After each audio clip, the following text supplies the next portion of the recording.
né? Vou começar a gravar de novo, abrir. Então, ó, eu tinha respondido para a Amanda, enquanto o resto do pessoal chegava. Essa aqui, então, é uma afirmação verdadeira, tá? Na Idade Moderna, a representação do corpo energético ganha evidência, né? Como uma justificativa para o exercício, né? Então, a Idade Média dizia que não podia exercitar, porque a satisfação corporal era pecado, era a satisfação da carne, e agora, na Idade Moderna, o pessoal fala assim, não, faz parte da natureza do corpo se movimentar e se exercitar, porque quando nós nos movimentamos, nós produzimos energia, nós geramos calor, então como que pode ser ruim se exercitar? Então, é uma ideia bastante distinta da primeira, né? Então, a ideia do corpo energético aqui tem a ver com as leis da termodinâmica lá do Lavoisier. Acho que é termodinâmica mesmo. É a lei da conservação das massas, né? Acho que é isso. Até vou consultar aqui. Lei de conservação das massas, isso mesmo. Na natureza, nada se cria, nada se perde, tudo se transforma, né? Então, na ideia que as reações corporais aí produziam energia. Vamos nas próximas questões, e aí as próximas estão um pouquinho diferentes dessas aqui, elas não estão na perspectiva do verdadeiro ou falso. Vamos lá, ó.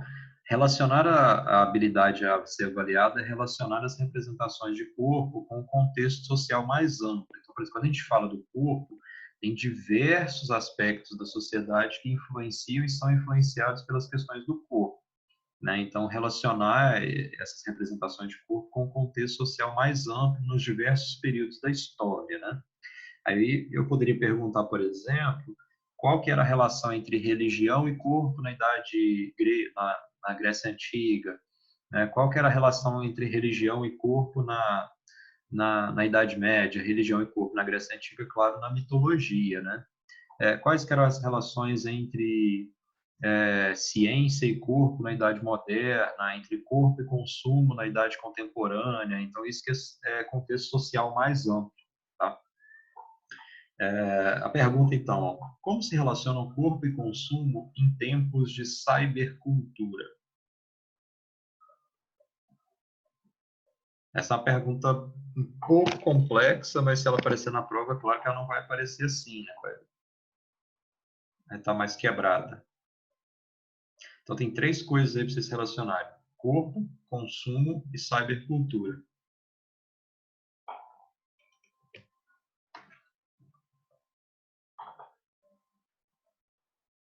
Cadê todo mundo?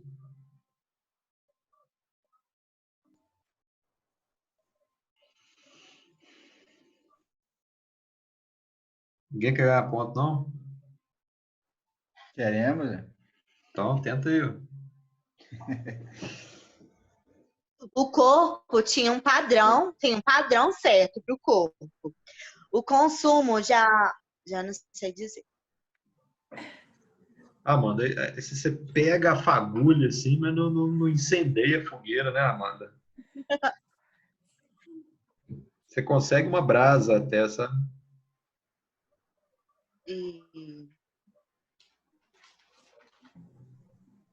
Consumo é muito consumo. Tipo assim, as pessoas querem vender os produtos de qualquer jeito, através disso. Mas como é que esses produtos se relacionam ao corpo, Amanda? Por exemplo, coisas para emagrecimento. Aí tá vendo como é que você tem tudo que você precisa para fazer a fogueira? Produtos para emagrecimento, coisas milagrosas. Você já até falou isso nas aulas? Exatamente.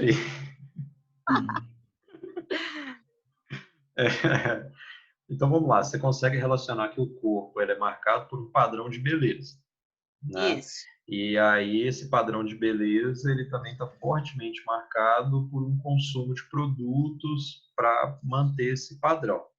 Agora, então, assim, Amanda, a sua resposta ela já é interessante. Só que como é que a gente consegue relacionar isso com esse conceito de cybercultura? O cyber aqui tem a ver com o quê para você? Tecnologia, internet. Ótimo, aí, tecnologia. Então, cyber tem a ver com a tecnologia. Agora, como é que isso se relaciona ao corpo? Através de revistas, sites, Que mais? Que mais? Vamos chegar imagens. lá. Ai, ai. Esses planos aí de pessoas passando os treinos e as outras pensando que vai conseguir o corpo perfeito através dos treinos. Os influenciadores digitais, né? Aí tem um ponto ainda aqui que precisa ser discutido em relação a essa cybercultura, né? Alguém se habilitaria a colocar isso? A expor essas questões? A A cybercultura tem... estética? não, a cybercultura ela tem a ver com esse padrão disseminado, a cybercultura tem a ver com a questão dos produtos divulgados, por produtos e serviços divulgados por meio digital, mas ele tem a ver com outras coisas também. Michel, tá por aí, Michel? Tô sim, professor. Você lembra aí da apresentação de vocês, para dar uma palhinha para a galera? O Rock Tentar tá aí alguma também, coisa. estiver. O cybercorpo, pelo que eu entendo, tem a ver com o corpo buscando se aproximar a um corpo humano, com máquina, com tecnologia, com a mutação constante no corpo, para adquirir uns novos padrões, algo bem diferente do que já vinha, do que a gente conhecia. A gente vê isso Aí, nos anabolizantes, na busca da... então, aí Pode a falar. menção à tecnologia da Amanda está correta, né? É por aparato tecnológico mesmo, mas aí como é que os anabolizantes são produzidos? Laboratório, como é que você conseguiria, que outros exemplos você conseguiria dar sobre essas intervenções no corpo aí que são marcadas pela cybercultura? Cirurgia, né? Cirurgia, mas se você pensar, por exemplo, Estética, né? Como que fala, nessas cirurgias para esticar a face, cara, esse é um negócio assustador, né? Isso, é A, silicone, vários outros métodos, né? a retirar costela para ficar com a Deixar a cintura cintura Afinar a mais mais cintura. fina. O próprio silicone, se você pensar bem, né, ele já traz um pouco dessa ideia de um ciborgue, né? Outras intervenções também que são boas, o sujeito fratura uma perna, fratura um tornozelo, então você vai lá e enfia um monte de metal dentro do osso para ajudar a dar sustentação, para deixar esse corpo mais saudável. É Só porque que ao o mesmo corpo... tempo... Anderson, Oi, para falar. eu encontrei com a minha professora da infância e ela já era bonita, e ela parece que está mais bonita. Aí, na área dela, isso é devido ao dinheiro. Mas eu fiz menção a isso por causa disso. Aí ela falou que ela colocou silicone em alguns locais, retirou excesso de gordura, mexeu em vários locais e fez botox. Faz Aí uma ilusão. imagina que ela é um pouco Ela está mais jovem do que ciborgue. quando eu via ela. Quando a gente pensa no ciborgue, a gente pensa logo no robô, né? A gente pensa em Exterminador do Futuro, Jovens Titãs, né? Tudo mais. Porque hoje está mais fácil você montar um corpo do que construir um corpo, né? Jovens Titãs, eu fiz uma referência ruim aqui, quem gosta de quadrinhos, né? Na verdade, é a Liga da Justiça, que tem o ciborgue. Então a gente pensa logo nesse robô. Jovens Titã Nutella, mano. Que nada, até que a sériezinha tava boa. O Batman é o super-herói mais legal que tem, ele é mal pra caramba. Né? Ele dá porrada nos bandidos, lembra? Bandido bom, bandido morto, cara. Mas a gente pensa nessa ideia do robô, mas aí a gente precisa pensar que isso ganha outros significados. Então, o silicone ele é uma substância que não é orgânica, que ele é artificial e que ele é colocado dentro do corpo, não só pela mulher, como no homem também. A toxina botulínica, né, que é do Botox, lá, que é usada para preenchimento labial, né, para tirar ruga, tudo mais, é uma substância também artificial que é colocada dentro do corpo, né? Então, esse corpo ele também se torna um pouco ciborgue, né, a partir de determinado ponto. Então, a cybercultura nesse ponto, ela tem dois meios de entendimento para a gente entender a revolução dos meios digitais, né, os influenciadores digitais, esse consumo via mídia digital, mas também no que se refere ao cybercorpo. Né? O cybercorpo tem a ver com a cybercultura, né? Ele está marcado por ela é mais ampla do que o cybercorpo, mas ele também vai estar fortemente marcado por esses padrões de consumo, né, tudo mais. Existem outras alterações que se fazem no corpo, que são menos evidentes, mas também estão bem identificadas, né, por esse aparato tecnológico. Então, hoje pensa, o sujeito é careca, ele pode fazer implante de cabelo, né? O sujeito tem um nariz um pouco grande, ele pode reduzir, a orelha é um pouco aberta, ele pode lá modificar, né? O sujeito tem a face de determinada forma, a mordida se dá de determinada maneira, ele pode lá também modificar isso, né? Então, eu não sei se é mais fácil, Jason, porque fácil a gente pode pensar também no quanto isso é acessível, mas a gente já tem notícia, por exemplo, de que as pessoas economizam aí ao longo de 1 ano, de 2 anos, que querem colocar o silicone no seio, né? Então, tem aquela pessoa que às vezes não tem um salário tão alto, mas ela faz um grande sacrifício para montar o seu corpo do seu jeito, né? Então, a ideia daquele corpo-máquina, ela vai ganhando outras dimensões, né, diferente daquelas dimensões lá da Idade Média. O Descartes comparava o corpo com o relógio, né? Então, o corpo-máquina, a máquina perfeita era o relógio, cada pecinha funcionava para garantir que o todo funcionasse bem. Olha como é que o corpo-máquina hoje tem outro significado completamente diferente daquele, né? Tranquilo quanto a isso? Sim. Então, vamos para a segunda pergunta, então. Ó. Contextualize as representações de corpo produtivo e corpo produto. Essa está bem genérica, assim. De onde é que vem essa ideia de corpo produtivo? De onde é que vem essa ideia de corpo produto? Que modificação é essa, né? Eu acho que esse corpo produtivo, ele vem do René mesmo, René Descartes, onde ele como é que fala?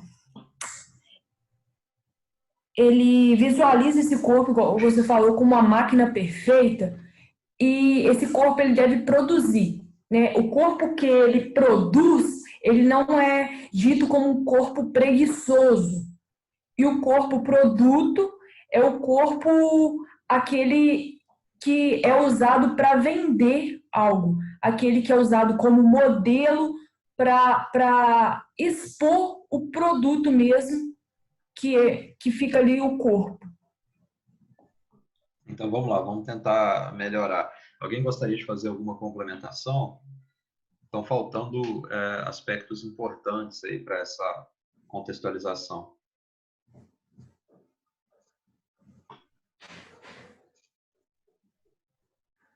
Primeiro, se ninguém complementa, vamos lá, Paloma, vamos tentar partir do que você já sabe para a gente fazer essa complementação.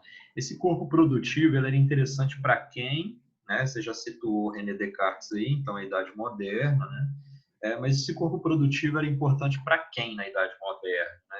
Por que isso passou a ser uma necessidade, vamos pensar assim?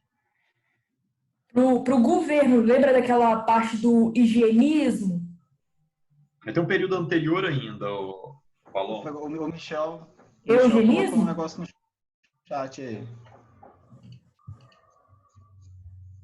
Revolução Industrial. Muito bem, Michel. Então, aí vem a questão da Revolução Industrial. O higienismo vem como uma ideia posterior, né? Porque a Revolução Industrial, ela se inicia lá na Inglaterra, né, com uma série de processos pelos quais a sociedade estava passando, e ela vai contribuir para sair de uma produção manufaturada, né, uma produção manual, para uma produção fabril, né? Isso só aconteceu graças ao aumento da produção agrícola, né, que permitiu esse aumento da população urbana, também graças ao início das grandes navegações, né, que permitiram trocas culturais importantes entre os povos, né, trocas de conhecimento, e também pela evolução do conhecimento científico iniciado no século XIV e XV, né, na saída da Idade Média. Então, o corpo produtivo é uma informação que está baseada,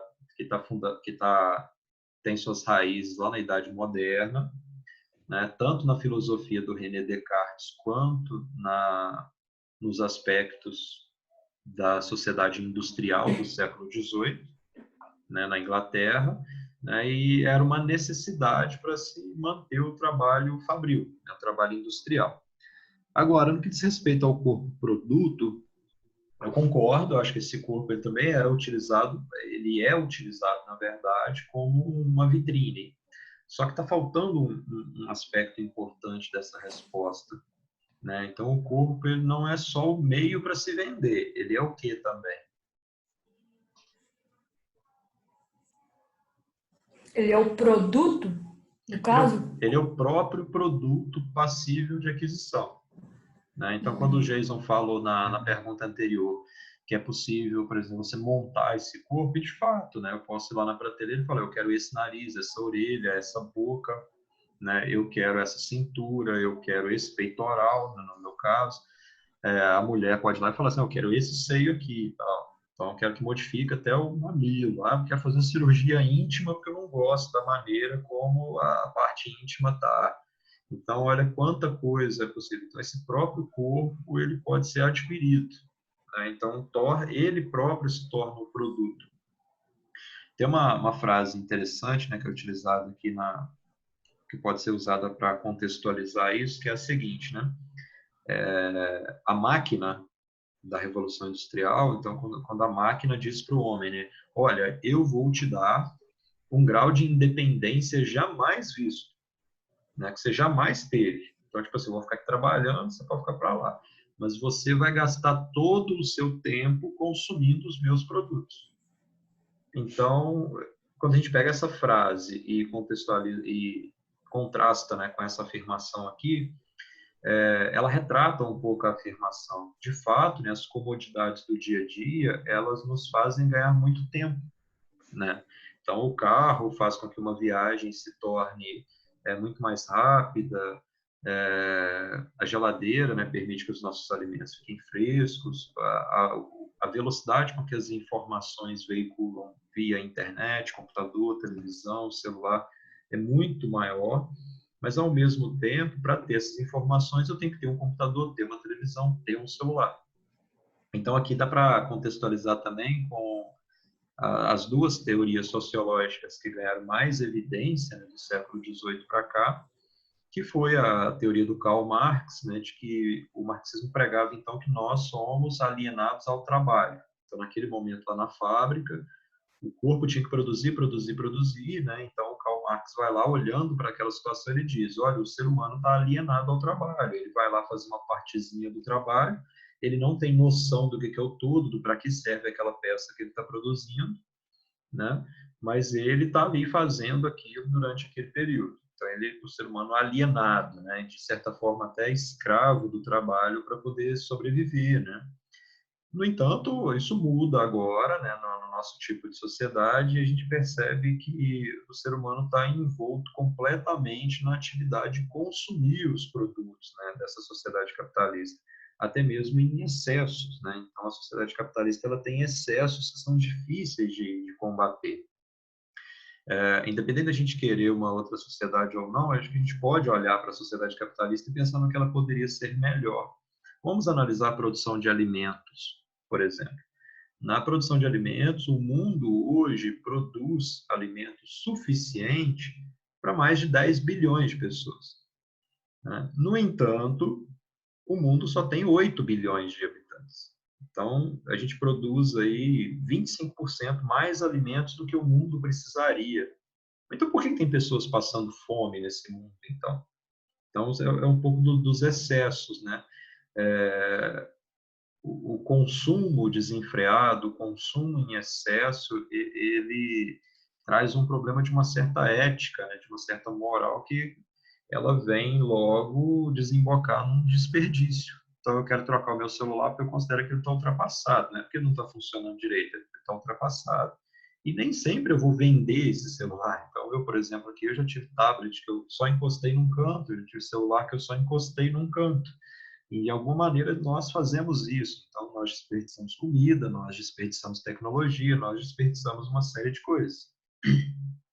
E o corpo, ele não deixa de estar marcado por isso, né?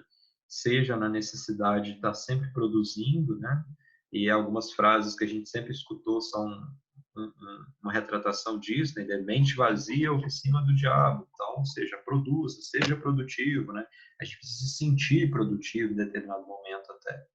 E agora, com esse corpo marcado por um padrão de beleza, por um padrão estético, né? Que pode ser acessado via consumo, né? Eu posso ir lá e simplesmente pegar na prateleira lá a parte do corpo que eu quero e fazer as modificações que eu preciso. Tem aspectos positivos também. Vou pensar nessa situação do coronavírus, por exemplo. O sujeito que precisa de um respirador artificial, ele também está marcado por isso. Então, a tecnologia foi lá, deu conta em construir um respirador artificial. Olha que doideira. Então, esse corpo está ali também como uma espécie de ciborgue agora, né? Ele está consumindo um produto da tecnologia para se manter vivo, né? Então, nós não precisamos analisar que todas as modificações que vêm acontecendo na sociedade são modificações ruins, não é isso. Nós precisamos compreender que modificações são essas e que consequências elas têm para o nosso entendimento de corpo. Né? Mas um sujeito que tem um problema no coração e que vai lá e coloca uma maquininha dentro do corpo dele chamada marca-passo, esse produto da tecnologia não é um produto ruim. Ele está trazendo bem-estar para uma pessoa que certamente não teria a mesma expectativa de vida se não tivesse aquela maquininha ali dentro.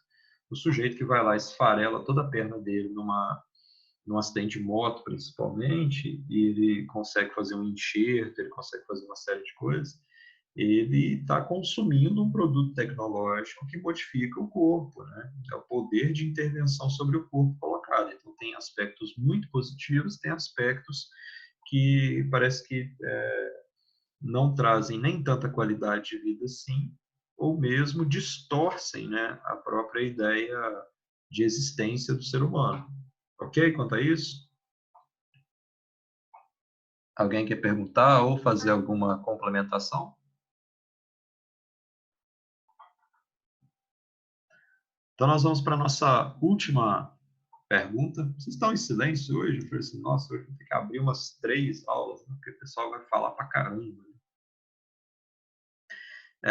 Então, aqui a habilidade em avaliação é compreender e contextualizar o lugar do corpo na educação e na educação física.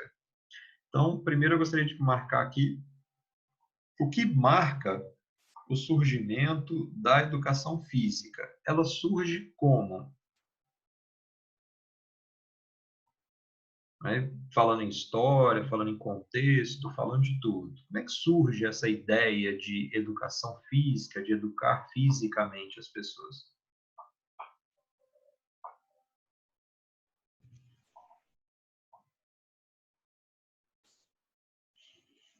Acho que no texto 3 fala sobre o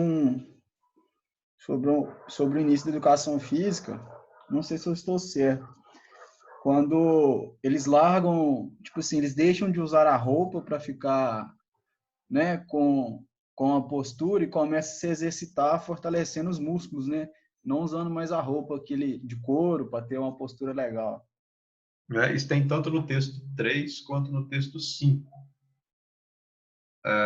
Não sei se no texto 1 fala especificamente da educação física, mas talvez fala da ginástica, né? A ginástica... Sim, o texto não fala, acho que não fala não. Essa que é a ideia mesmo, Jason. A educação física ela surge de uma necessidade, primeiro, né? De se intervir sobre o corpo. Então, com a evidência do exercício físico, né? Na ideia ela baseada na ideia do Lavoisier, que o corpo ele existe para se mover, para se exercitar, porque ele é capaz de produzir calor, né, produzir energia quando se movimenta, começa também a crescer a necessidade daqueles que orientassem, né, o exercício. Então, a necessidade de se educar fisicamente as pessoas surge a partir daí. Então, a educação física é tanto uma designação de uma área de conhecimento, né, de uma profissão, como é também de uma atividade. O sujeito educa fisicamente, naquele contexto lá da Idade Moderna. Mas não só nisso, Jason, não só nessa ideia do exercício para enrijecer o corpo. Uma outra coisa que começa a ficar em evidência também na Idade Moderna é a ideia de que o exercício poderia disciplinar os costumes. Então, o exercício ele passa a ser visto como uma forma de enrijecer, né, para garantir a beleza, mas também para garantir uma ideia de disciplina. Então, o sujeito que controlava os seus gestos, controlava a sua postura, era um sujeito considerado mais civilizado, né? E até hoje esse vínculo entre atividade corporal e disciplina, ele é bastante evidente, né? Bastante visto. A educação física, ela surge como uma intervenção pedagógica sobre o corpo, no sentido de se ensinar a exercitar, mas a ensinar também boas maneiras, né? Atos de civilidade. Né? Então, essa ideia de processo civilizador a partir das práticas corporais, ela é muito antiga, ela nem é da Idade Moderna, só que ela não estava tão ligada ao exercício. Então, lá no século XVI, mais ou menos, o Erasmo de Roterdã já tinha elaborado um manual dos bons costumes, cara, para descrever tudo que era bem visto ou não em termos de conduta corporal na sociedade. Só que só na Idade Moderna, propriamente dita, nos períodos das revoluções, é que isso vai ficar mais em evidência. Mais em evidência ainda isso vai ficar quando surgem os esportes, né? Isso é muito marcado por duas práticas corporais, a ginástica no primeiro momento, o esporte no segundo. Quando o esporte surge lá no século XVIII na Inglaterra, ele surge, né, ele surge como uma ideia de civilização. Então, as classes mais ricas é que praticavam esportes, né? As classes mais...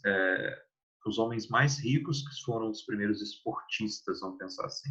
Aí essas práticas vão mudando ao longo do tempo, né? Então, algumas práticas estavam muito fortemente ligadas ao caçar, ao andar a cavalo, ao atirar, né? Ao remo, à corrida. Depois elas vão chegando ali no que nós conhecemos como os esportes coletivos. Tem uma série, cara, na Netflix, eu aconselho todo mundo que gosta de futebol, que gosta bastante de futebol, a assistir. Chama English Game. Aí tem aí, eu acho que 6 episódios apenas, e ela conta um pouquinho da história ali dos primeiros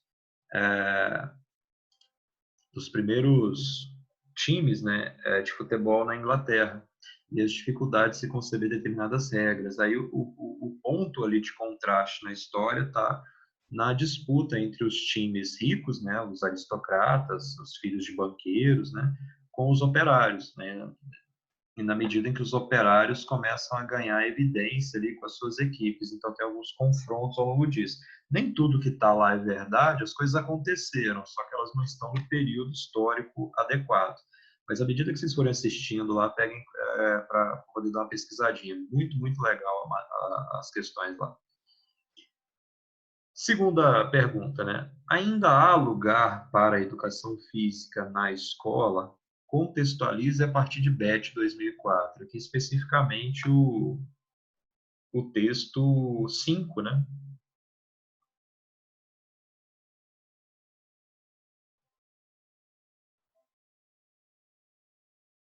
Depois da gente pensar na educação física na escola, a gente poderia pensar também nessa educação física fora, né, da educação física, mas ainda tem lugar lá. O que o BET dizia, o que o BET trouxe no texto dele? Anderson. Sim?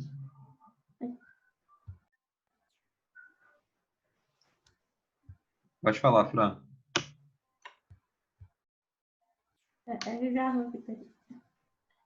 Acho que ainda, de acordo com o texto que a gente discutiu na última aula que teve, ainda há lugar para a educação física na escola, sim, tendo em vista, como o Beth falou, que há uma necessidade dos profissionais de educação física, tanto dentro da escola como fora, tentar levar as pessoas a compreender melhor, fazendo uma crítica em relação às práticas corporais e ao corpo que é exposto pela mídia.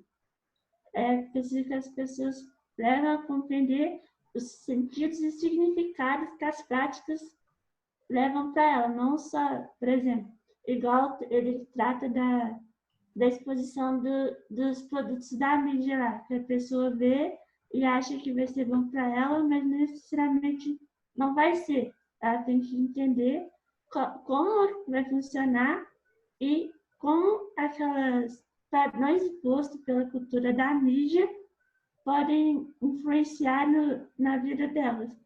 Elas têm que levar a entender a prática na cultura delas, não só na da mídia. Perfeito, Fran. Aí vamos ampliar um pouquinho em relação ao que o Beth trouxe.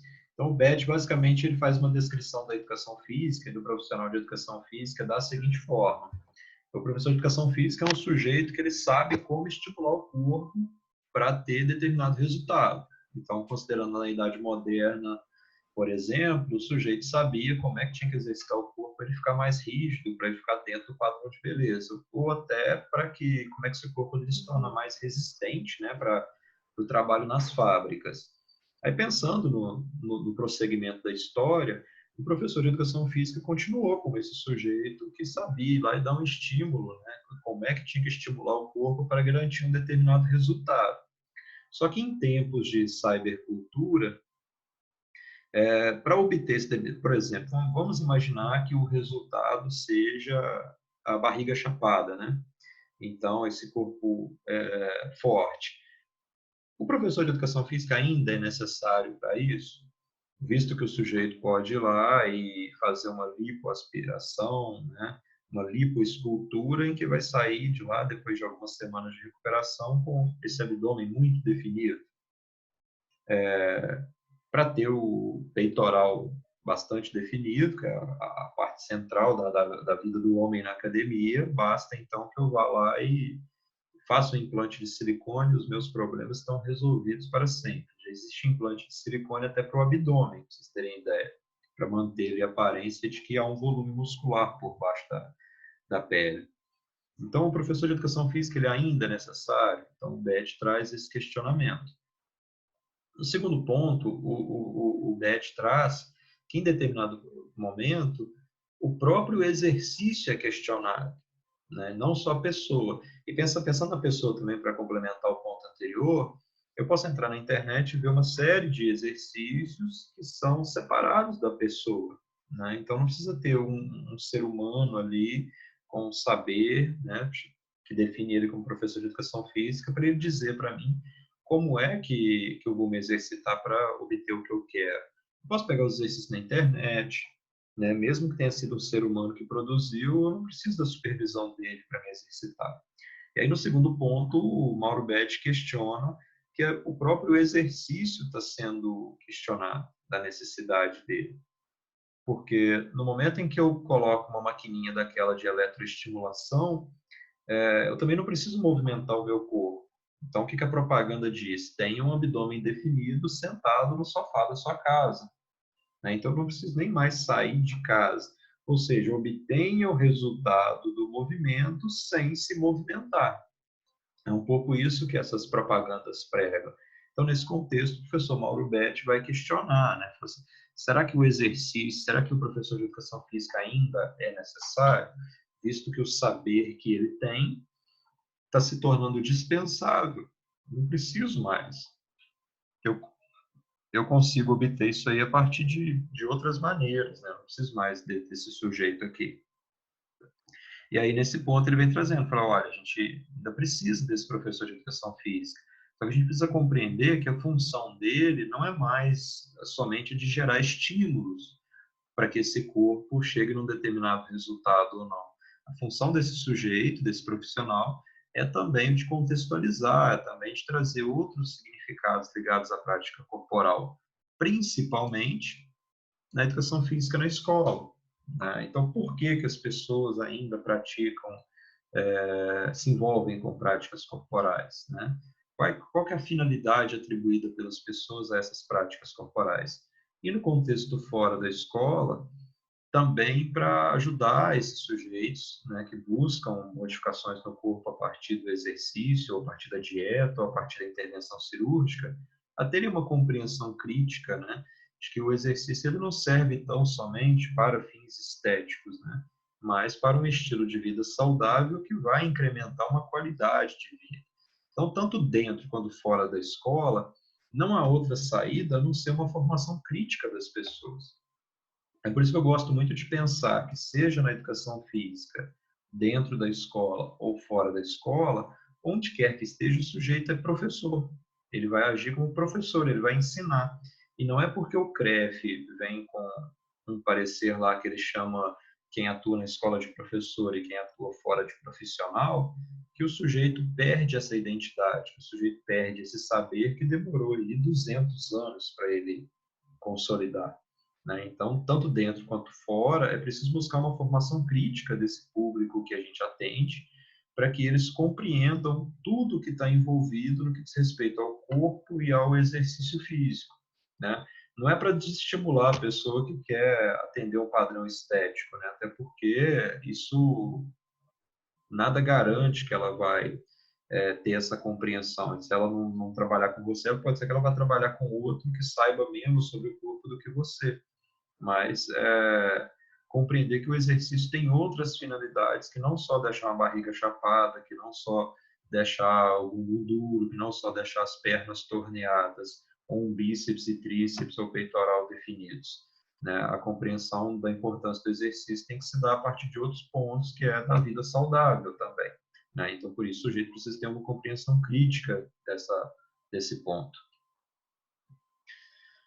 Bom, pessoal, eu acho que a revisão tá feita, né? O conteúdo, ele tem lá suas complexidades, mas eu queria que vocês soubessem que eu não vou